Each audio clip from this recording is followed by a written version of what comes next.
로마서 1장 17절 한 구절 말씀 합독하겠습니다. 시작. 복음에는 하나님의 의가 나타나서 믿음으로 믿음에 이르게 하나니 기록된 바 오직 의인은 믿음으로 말미암아 살리라 함과 같으니라. 아멘.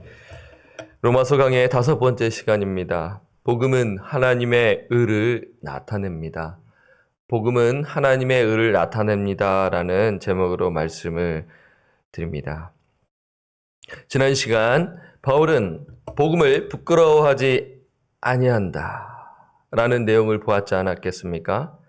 바울이 복음을 부끄러워하지 않는 이유가 무엇입니까? 복음은 구원을 주시는 하나님의 능력이기 때문이다.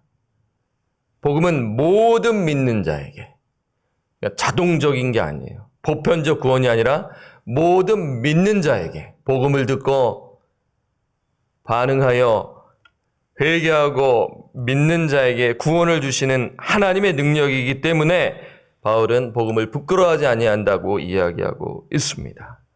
지난 시간에 우리가 이거 보았고요. 자, 그렇다면 복음이 구원을 주시는 하나님의 능력이 되는 이유는 무엇인가입니다.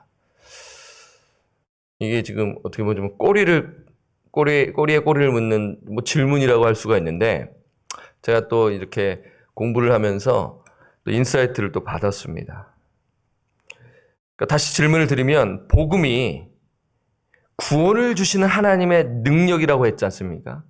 그러니까 복음이 구원을 주신 하나님의 능력이 되는 이유는 무엇인가라는 거예요. 그 이유. 네.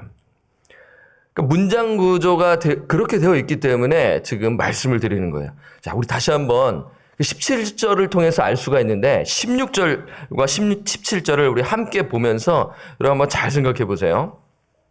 여러분 잘 생각하시면 이 16절과 17절이 중요하다라고 했기 때문에 로마서를 모르는 사람에게 이 16절과 17절만 잘 설명해 주면 성경을 읽는 데 도움이 되지 않겠습니까? 자, 16절, 17절 함께 제가 16절 먼저 읽을게요. 내가 복음을 부끄러워하지 아니하노니 이 복음은 모든 믿는 자에게 구원을 주시는 하나님의 능력이 됨이라. 먼저는 유대인에게요, 그리고 헬라인에게로다. 17절 함께 읽겠습니다. 복음에는 하나님의 의가 나타나서 믿음으로 믿음에 이르게 하나니 기록된 바 오직 의인은 믿음으로 말미암아 살리라 함과 같으니라.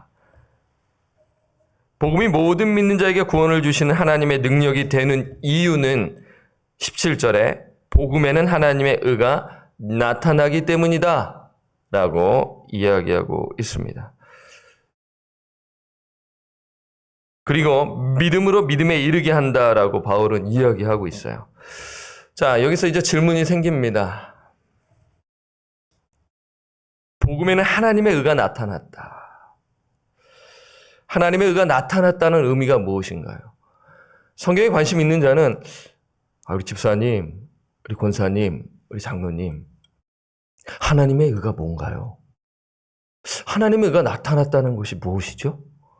이렇게 이게 질문을 던지면 준비가 안 돼 있거나 평소에 생각하지 않았다면 순간적으로 이게 뭐지? 알 것 같은데 이거 어떻게 설명해야 되나? 이렇게 이제 고민에 휩싸이게 됩니다. 그럼 당황하지 마시고 십자가 이야기를 이야기해 주시든가 정확하게 좀 물어보고 나중에 말씀을 드리겠습니다 라면서 지혜롭게 그 질문을 잘 극복해 나가셔야 할 것 같은데요. 자, 그리고 또 질문이 생길 수가 있어요. 믿음으로 믿음에 이르게 한다라는 것이 도대체 무엇입니까? 믿음으로 믿음에 이르게 한다. 이거 어렵잖아요. 네. 이렇게 이제 질문이 두 가지가 생깁니다. 이 17절에서 탁 막히는 거예요. 로마서를 딱 읽는데 이게 무슨 의미인가? 이것입니다. 자, 오늘 저는 이 두 가지 질문을 드리면서 이 답을 통해 오늘 말씀을 드리도록 할게요. 자, 먼저 하나님의 의가 나타났다라는 것은 어떤 의미인가? 그러니까 지금 복음에는 구원을 주시는 하나님의 능력이라고 하지 않았습니까? 그 능력이 되는 이유는 그 복음 안에는 하나님의 의가 나타나기 때문이다라고 지금 제가 논리적으로 지금 여러분들에게 말씀을 드리고 있잖아요. 그러면 이 복음에는 하나님의 의가 나타났다고 하는데, 그럼 하나님의 의가 나타났다는 의미는 도대체 어떤 의미인가입니다. 두 가지로 설명될 수 있습니다. 이게 하나님의 의라는 이 주제 속에는 엄청난 양의 그러한 문헌들이 있어요. 논쟁도 되어지고요. 엄청납니다. 공부를 조금만 하시면 지끈지끈해요. 그래서 저는 두 가지로 간단하게 정리해서 오늘 새벽에 말씀을 드릴게요. 첫째, 하나님의 의가 나타났다는 것은 하나님의 공의가 나타났다라는 것을 한번 정리해 보십시오. 여러분, 하나님의 의하면 이렇게 간단하게 대답하시면 좋아요. 하나님의 의는 의로운 성품을 가리키는 거예요.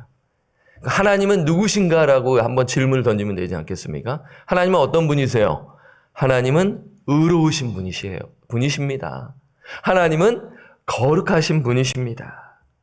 그래서 어떤 번역에서는 이 오늘 17절 말씀을 하나님의 의가 나타났다라는 것을 하나님의 공의를 나타내신 것이다 라고 번역한 성경이 있어요. 하나님의 의가 나타났다라는 것은 하나님의 공의를 나타내신 것이다 라는 것으로 정리할 수가 있는 것이죠. 그러면 우리는 딱 어느 정도 복음에 대해서 깊이 묵상하시고 로마서 말씀을 이해하신 분들은 딱 번뜩이실 거예요. 하나님의 공의가 나타난 곳이 어디입니까? 십자가이죠. 십자가인 거예요.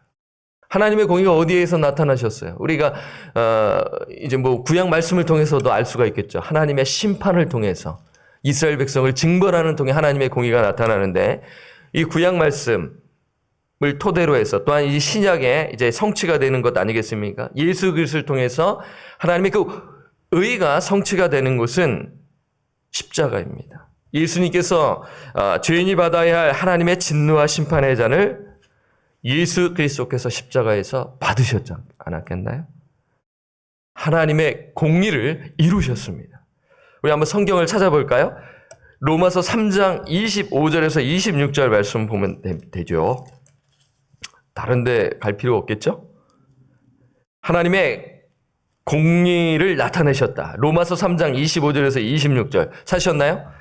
자, 25절에서 26절, 제가 25절을 먼저 읽을게요. 이 예수를 하나님이 그의 피로써 믿음으로 말미암는 화목제물로 세우셨으니 이는 하나님께서 길이 참으시는 중에 전에 지은 죄를 간과하심으로 자기의 의로우심을 나타내려 하심이니 26절 함께 읽겠습니다. 곧 이때 자기의 의로우심을 나타내사 자기도 의로우시며 또한 예수 믿는 자를 의롭다 하려 하심이라. 여기죠. 25절에 분명히 나오잖아요. 그의 피로써 믿음으로 말미암는 화목제물로 세우셨다. 십자가 사건을 이야기하고 있는 것 아니겠습니까? 여러분, 이것이에요. 이 부분에서 하나님의 의가 나타내셨다라는 것은 십자가에서 예수 그리스도께서 피를 흘리심으로 말미암아 화목제물로 돌아가심으로 말미암아 하나님의 공의를 이루셨다. 이것을 우리가 정리할 수가 있는 것이죠. 그리고 26절을 보게 되면 곧 이때 자기의 의로우심을 나타내서 자기도 의로우시며 또한 예수 믿는 자를 의롭다 하려 하심이라 하면서 이 말씀을 통해 하나님의 의가 나타났다라는 의미 두 번째를 동시에 생각할 수가 있어요. 그러니까 보세요. 그냥 내 말로 하면은 좀 약간 어떨 때 보면 부족할 수가 있단 말이에요. 그러면 성경을 성경으로 증명할 수 있으면 좋은 거예요. 그러니까 1장 17절에 대한 제가 이렇게 정리해 놓은 거를 잘 메모하셨다가 설명해 주면 되잖아요. 예, 이렇게 설명해 주면 되지 않습니까? 아, 이거 아는데 이게 조금 어떻게 해야 되나? 이거 고민이 될 거 아니겠습니까? 그러면 말씀을 잘 메모해 뒀다가 설명해 주면 되는 것입니다. 그러니까 첫 번째는 하나님의 의를 나타내셨다라는 것은 십자가에서 하나님의 공의를 나타내셨다라는 의미로 이 말씀 한 구절을 이야기해 주시고 26절의 말씀을 통하여 그래서 그 예수 십자가 사건을 믿는 자는 예수 믿는 자는 하나님께서 그 자를 의롭다 하려 하심이다라는 이 말씀을 생각할 수가 있는 것이죠. 그래서 두 번째로 생각할 수가 있어요.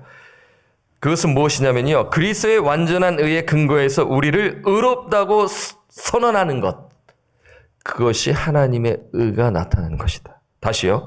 그리스도의 완전한 의의 근거에서 그리스도의 완전한 의에 근거하는 것은 십자가 아니겠습니까? 그거에 근거해서 그러니까 우리의 공로가 아니라 우리의 선한 행위가 아니라 예수 십자가에 근거해서 우리를 의롭다고 하나님께서 우리를 선언하시는 것. 우리에게 그것이 하나님의 의가 나타났다라는 것입니다. 더 쉽게 말씀을 드릴까요? 좀 복잡하잖아요. 조금 이 문장이 들어가니까요. 하나님이 나를 너는 의로운 자야 선언해 주시는 것.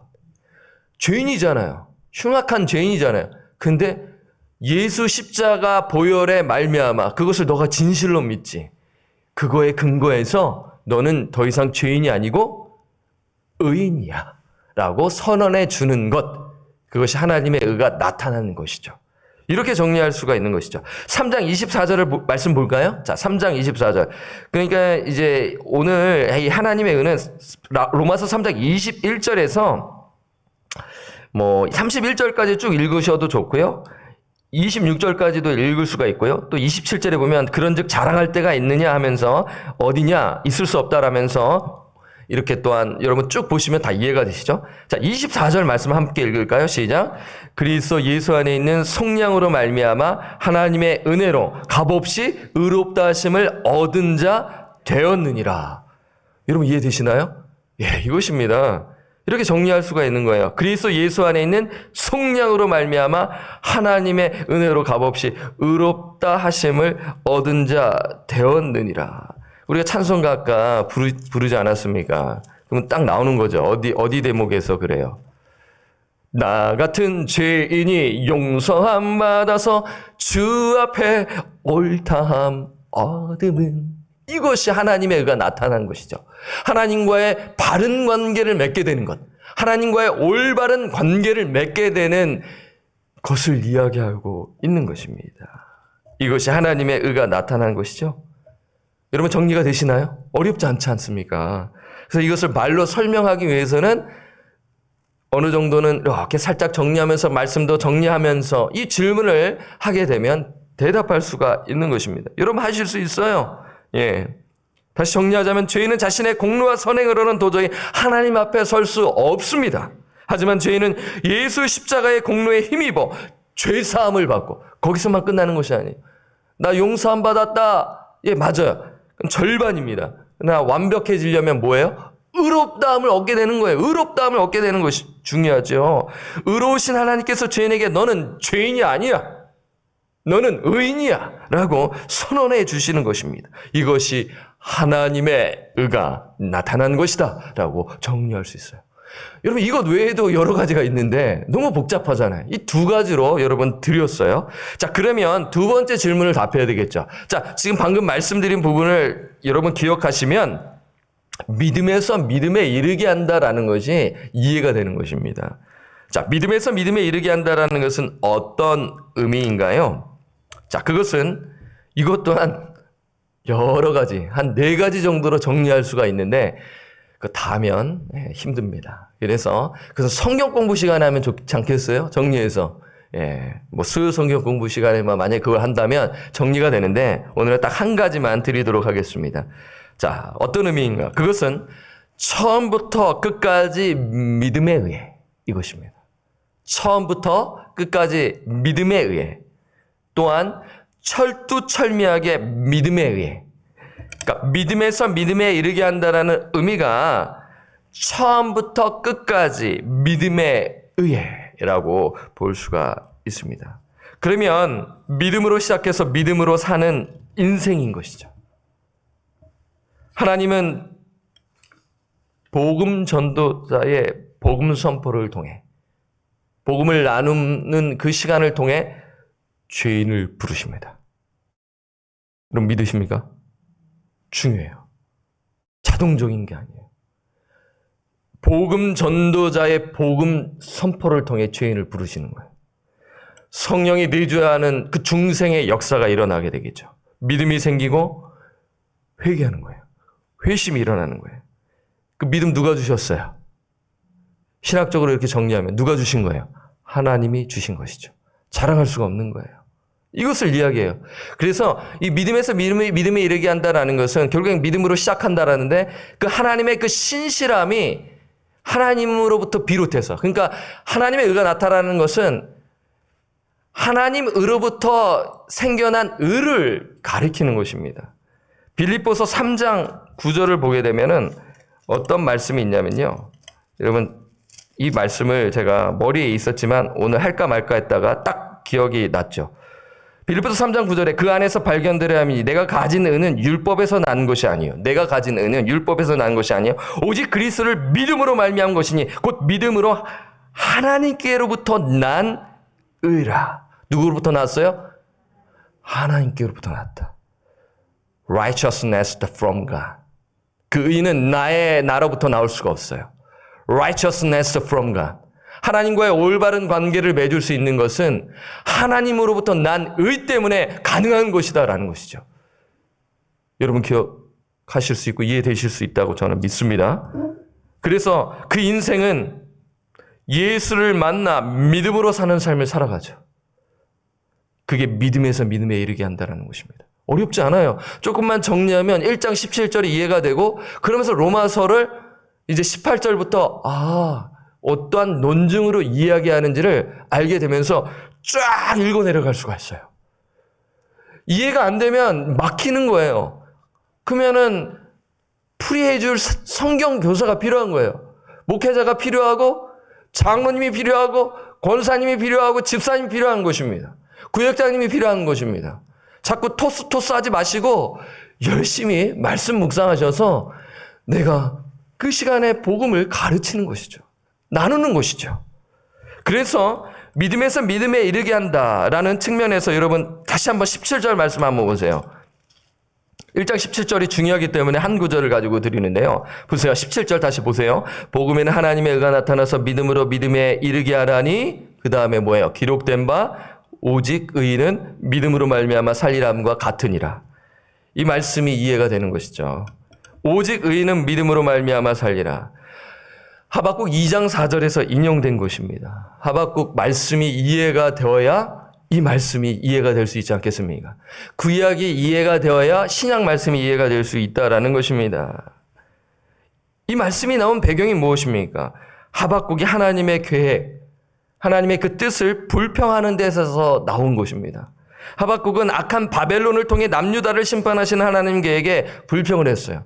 불만을 토해냈습니다. 어찌 하나님이 이렇게 할 수 있겠습니까? 하나님께서 이 악한 유다 백성 심판해야 하는 거 저 알아요. 맞지요? 그런데 이 남유다 백성들보다 더 악한 정말 잔인한 이 바벨론 사람을 통해 심판하신다는 것 도대체 저 이해할 수가 없습니다. 하면서 막 불만 불평을 하는 것이죠. 기도하면서 하나님 어찌 이럴 수 있겠습니까? 라고 이렇게 질문을 던지자 하나님께서 말씀하시는 것이죠. 하나님께서 어떻게 말씀하십니까? 하박국에게요. 내가 반드시 교만한 바벨론을 심판할 것이다. 당장은 아니에요. 미래에 있을 이야기를 하겠죠. 그러나 의로운 이스라엘은 그 믿음에 의해 살 것이다. 그러니까 뭐예요? 믿음으로 그 믿음, 약속의 말씀을 붙들고 끝까지 붙들고 하나님의 그 일하심을 보라는 거죠. 그 믿음이 없으면 견딜 수 있을까요? 못 견딘다는 거예요. 그 믿음을 끝까지 붙들고 하나님께서 그 바벨론을 심판하실 것을 보라. 믿음으로 보라. 그 자는 믿음으로 말미암아 살리라. 이것을 이야기하고 있는 것이죠. 그래서 하박국 2장 4절 말씀을 읽어드리면 보라 그의 마음은 교만하여 그 속에서 정직하지 못하나 의인은 그의 믿음으로 말미암아 살리라라고 하박국 2장 4절의 말씀을 드리죠. 바벨론은 교만하여 죽게 되는 것이 하나님의 계획이 될 것이다. 하나님은 의로우시기 때문이죠. 하나님은 죄를 반드시 심판하시는 공의의 하나님이시기 때문에 그렇습니다. 악인을 반드시 심판하세요. 그래서 로마서 1장 18절에 보게 되면은 이방인들은 죄인이다. 유대인들은 죄인이다. 하나님의 공의가 반드시 나타날 것이다. 그러니까 요거 1장 17절에서는 이 의는 하나님의 구원의 의고 그 다음에 18절에서는 하나님의 심판의 의로서 우리는 그 공의의 측면에서 또한 이제 금요일에 말씀을 드리겠지만 그 의를 또 다른 측면에서 말씀하고 있는 것입니다. 하지만 이렇게 심판을 당하지만 악인은 심판을 당하지만 반면에 의인은 그의 믿음으로 말미암아 살리라 인 것이죠. 여기서 히브리서의 믿음은 히브리어로 에무나입니다. 그 뜻은 신실함, 진실함인데요. 악인은 정직하지 못합니다. 그러나 의인은 하나님의 약속의 말씀에 신실하죠. 그 하나님의 말씀에 신실한 자가 살 것이다라고 약속하고 있습니다. 그래서 구원받은 참신자에게 적용하면 참신자는 믿음을 갖고 있잖아요. 십자가 사건을 경험했잖아요. 그러면 그 참신자는 예수 그리스도께서 다시 오실 때까지 또 혹은 예수님이 다시 오시기 전에 부르실 때까지 우리를 부르시잖아요. 이제 때가 됐다 와라. 그러면 그 영혼은 예수님 다시 오실 때까지 어떤 삶을 살아요? 믿음으로 사는 것이죠. 처음 붙들었던 믿음을 끝까지 붙드는 것입니다. 그러면 종말론적으로 이 부분을 보게 되면 마지막 심판으로부터의 자유가 생기는 것이죠. 이 말씀을 들으면 찬송가 413장 후렴이 생각이 나죠. 내 영혼 평안해, 내 영혼 평안해, 내 영혼 평안해. 그 다음에 찬송가 또 171장이 생각나죠. 살아계신 주 나의 참된 소망, 두려움이 사라지네. 그 두려움이 뭐예요? 마지막 심판으로부터의 자유를 가리키는 것입니다. 걱정, 근심 전혀 없네가 아니라 오리지널 미닝이 뭐예요? Because he lives, all fear is gone. 모든 공포가 사라지네. 그 공포가 뭐예요? 마지막 심판으로부터의 자유죠. 누가요? 의롭다함을 얻게 된 자, 믿음으로 사는 자, 이것을 가리키는 것입니다. 얼마나 감사합니까? 하나님의 은혜는 하나님의 전적인 선물이며 하나님의 은혜입니다. 이 은혜에 감사하여 믿음으로 우리는 살아가는 것이죠. 주님 다시 오시는 그날까지 믿음의 삶을 사시는 우리 방주의 권석들, 그리고 오늘 특별히 새벽에 나오시는